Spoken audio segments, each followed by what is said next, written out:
Dari debat capres yang pernah gue tonton selama ini, nggak tahu kenapa debat capres kali ini, apalagi tadi malam, itu beneran bikin gue sakit hati banget. Ya Allah, itu loh orang tua gitu, maksud gue ya, lu ngomongin visi misi lu aja udah, bisa nggak sih gitu loh, nggak perlu ngejatohin. Itu bener-bener langsung personal, bukan urusan kenegaraan lagi kalau kayak gitu. Sakit hati banget gue, sumpah.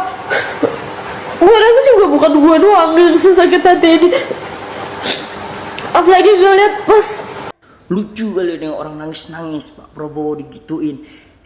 Pak Prabowo itu pimpinan publik. Ya kalau kinerjanya salah karena dia jadi pimpinan publik, ya dikritik di depan publik. Lagian pun media mau kritik dia diancam-ancam. Hati-hati.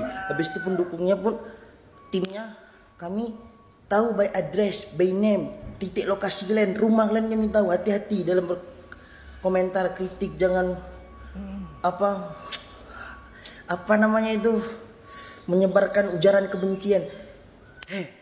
Ini ada yang berani nyampaikan langsung depan orangnya, kalian malah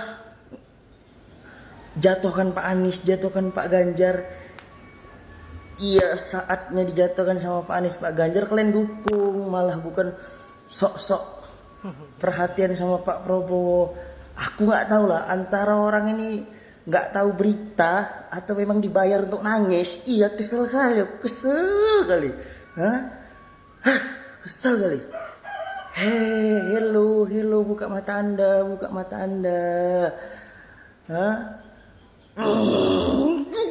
Kesel kali kok ada orang kayak gitu nangis. Kau kenal Pak Prabowo kapan? Kok bisa nangis kayak gitu? Kapan kenal Pak Prabowo? Baru kenal sekarang kan, baru-baru ini kan, gemoy-gemoy yang sebenarnya gemoy-sian itu. Kok bisa-bisanya nangis Anda? Astaga, kalau mau nangis, kalau lagi dibayar bilang nangis ini dibayar, disponsori oleh ini, jangan sok-sok playing victim. Astaga, kesel kali nengoknya. Bertebaran di FYP TikTok itu semua nangis-nangis, bilang nyerang personal. Kalau nggak mau diserang personalnya, lagi pun bukan nyerang personalnya itu. Kalau nyerang personal, nanya Pak Prabowo, kenapa Bapak cari Pak Prabowo, kenapa setiap 5 tahun sekali Bapak Prabowo seakan-akan rujuk sama ibu itu. Itu baru nyerang personal. Ini bukan nyerang personal, ini namanya beliau pimpinan, ya ditanya lah kinerja pimpinan di atas apa yang dipimpin selama ini. Kalian udah dibantu cari tahu sama Pak Anies sama Pak Ganjar. Memang susah lagian, membela 1 tambah 1 sama dengan 7 itu susah. Pak Anies 1 tambah 1 sama dengan 2, mulus. Pak Ganjar 2 tambah 2 sama dengan 4. Pak Prabowo 1 tambah 1 sama dengan 7. Kesusahan dia kan cara mempertahankannya. Disalah-salahkan yang punya orang, disalah-salahkan 1 tambah 1 itu 2, disalah-salahkan 2 tambah 2 itu 4. Pas dia diminta datanya, mana datanya, dia nyalah-nyalahkan, ya bisa kan. Kalian pula astaga. Udahlah, kalian kalau nangis dibayar bilang aja, nggak usah sok-sok nangis-nangis. Iya macam udah kenal bertahun-tahun aja. Baru-baru ini juga tahu sama Pak Prabowo. 2019 saat itu ya, aku itu bolos sekolah main warnet cuma untuk nonton Pak Prabowo. Nonton Pak Sandiaga Uno. Setiap buka YouTube nengoknya Pak Prabowo, Pak Sandiaga Uno. Tapi betapa keselnya waktu beliau menerima undangan jadi menterinya Pak Jokowi. Dan itu pun masih bersangka baik kalau beliau itu orang baik. Dan mungkin beliau ini masih orang baik, cuman agak sedikit ini aja kurang baik. Itulah pokoknya.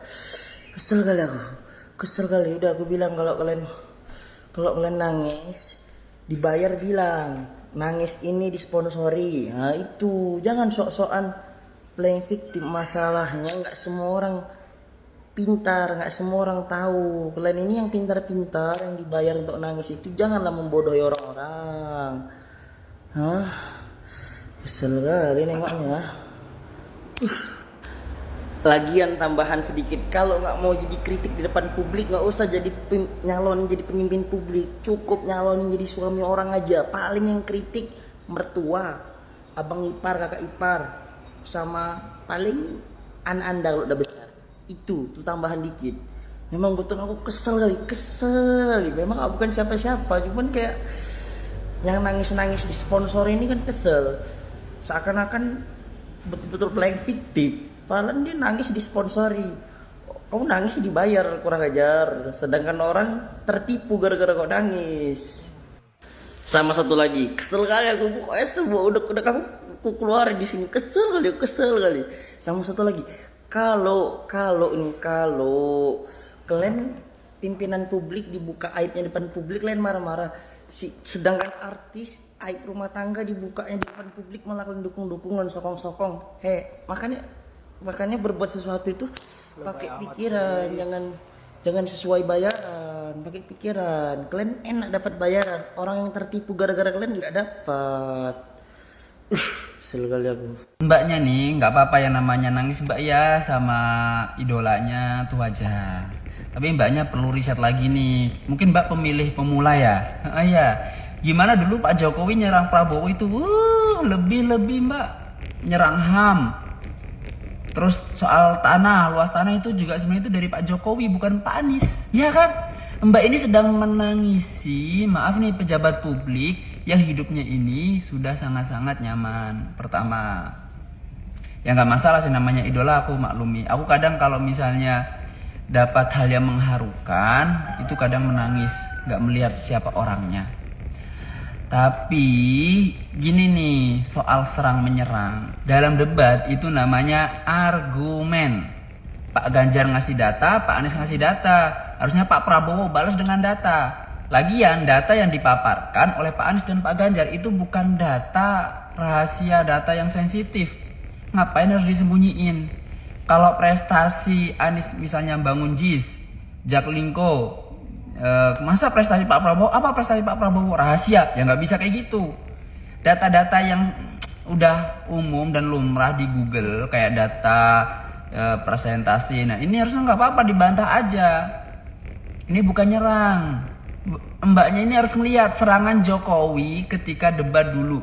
Jadi begitu ya mbak ya, dalam memilih presiden. Kalau mbak berdasarkan perasaan, sebenarnya banyak yang perlu dikasihani. Rakyat-rakyat yang ditindas. Makanya dalam memilih presiden kita harus memilih siapa yang mampu. Itu. Saya dulu tuh mbak pendukung Prabowo militan, cuma nggak fanatik. Ya maksudnya kalau ada yang nyerang Prabowo, saya balas komen dulu di Facebook. Tapi ya gitu, mereka akhirnya hidup senang tuh.